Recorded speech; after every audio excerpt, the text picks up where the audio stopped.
Welcome back to One Piece Anime Review Part 11. This reviewing the second filler arc of Season 5, Goat Island. Overall for the series, this is the third filler arc. Yep. Also, before I talk about the arc, there is a plot thread that was started in the previous set of episodes, Dreams, that continued here that led into the next one. Basically, yeah, these two arcs help set up the final arc of this particular season. Rainbow Mist. Yeah, basically it's a book that Nico Robinson is reading. Episode starts off with the Straw Hats being chased by Marines. Nothing new here. And they chase for a while until they reach a danger zone. You could probably think, oh yeah, Sing Canyon Longest danger zone right here. A Class 1 danger zone, and the sergeant basically in charge of the flotilla, which I'm like, a sergeant in charge of a fleet of ships? That makes no sense at all. Like, why would a low-ranking officer, or at least a low-ranking enlisted man, be in charge of these frickin' ships? It's weird of how this is. I mean, a captain, like, okay. It's like this captain who's in charge, who actually is superior. It seems like he should be an admiral, not a captain, and this sergeant should be a captain. Why in the world he's a sergeant for, don't know, and why his XO is a frickin' corporal. Yeah, why in the world is Listenman in charge of this flotilla? No idea. So they go back to headquarters, which is not the main Marine headquarters. Nope, that is someplace else. Basically goes back to his captain's headquarters. Now here's the thing. When you think of a place like this, usually an admiral or commodore is in charge, not a captain. Why in the world a captain is in charge of this place is never explained. I get a commodore, but why a captain? Yeah, this makes no freaking sense. Why would a captain fly a desk? Anyways, the Straw Hats arrive at the island and they all get off the ship, every single one of them, and they all just looking for food, and they come across some goats. Yep, a army is basically come across one cute little goat, and they basically draw it out. They often look like they're going to eat it. Some other goats, of course, Chopper translate. Nah, they're just basically told. And, of course, Luffy stretches his arm out, and that shocks the old man out of his tree. He says, "Don't you seriously want my treasure?" Yeah, this old man is later revealed to be Zenny the Moneylender. By the way, this is his only appearance. He only appears in this one story arc, and that's it. They'll know he's a moneylender because of the old-fashioned calculator he uses. Yeah, I know it's old-fashioned calculator. I've seen these things. These like little counter things, these little things here. Nami knows how to use it because she loves money. And in exchange for treating him, they proceed to chop down his trees, do his chores, and Chopper just takes care of him. And it's like this for the first episode. And then Zoro, getting lost, just happens to come across a pirate ship on top of a mountain. Why this is here? It's later revealed to be revealed by Zenny that this ship is his coffin.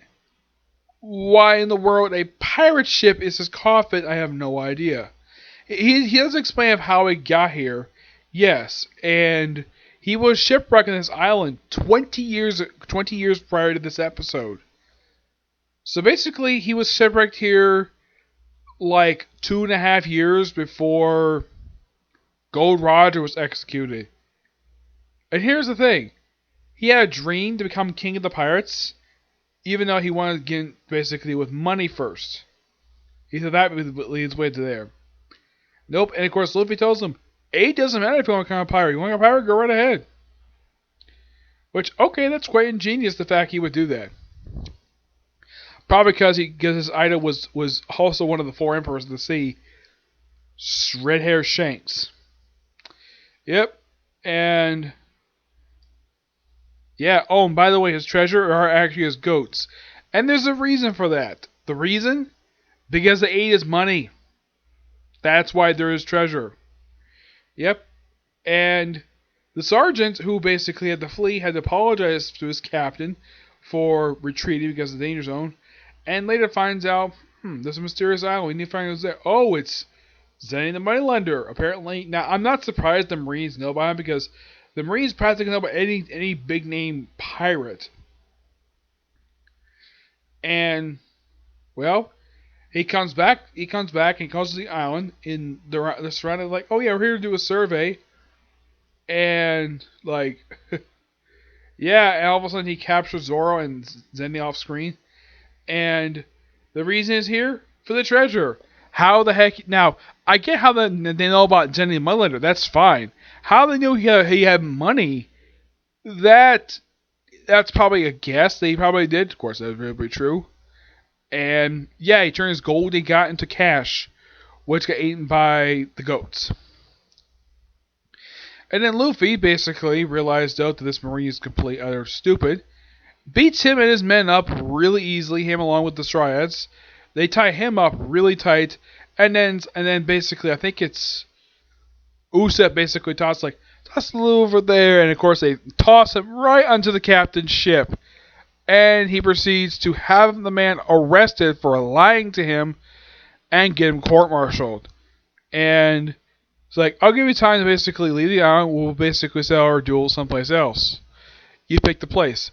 And Luffy just points off to a direction, and it causes the captain's ships to be basically be destroyed. The captain himself is supposedly killed, and they just go off, and Nami thinks he's a genius, but he's like, I just point that direction. And, well, that's pretty much it.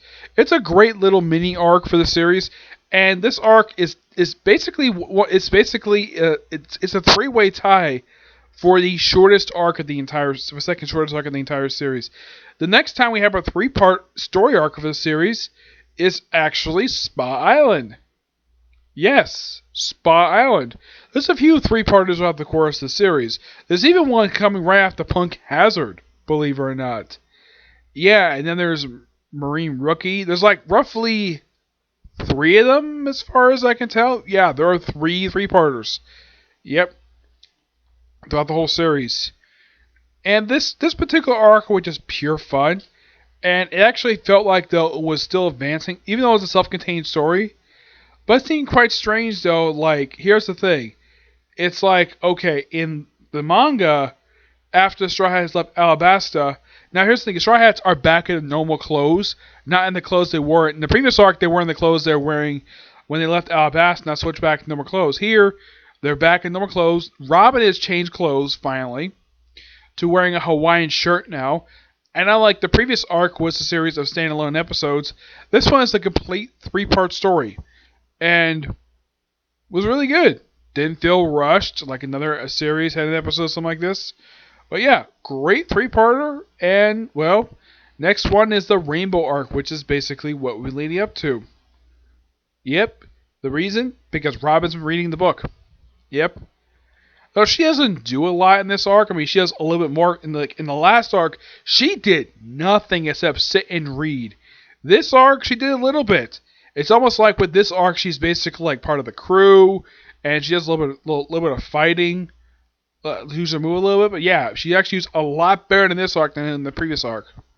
Though I would think that her best episode for that first arc is probably the first episode. Yep. But yeah, not much else to say about the first arc, the Goat Island arc of the series. Of course, next one, part 12, will be Rainbow Mist. Yes, I'll discuss this 5-parter, which I'm already 2 episodes in, so expect this one probably like a little over an hour from now. And, well, that's pretty much it for this particular review. My next review is going to be a Comic Corner. Yep, a Comic Corner. And, well, until you see the next video. Bye.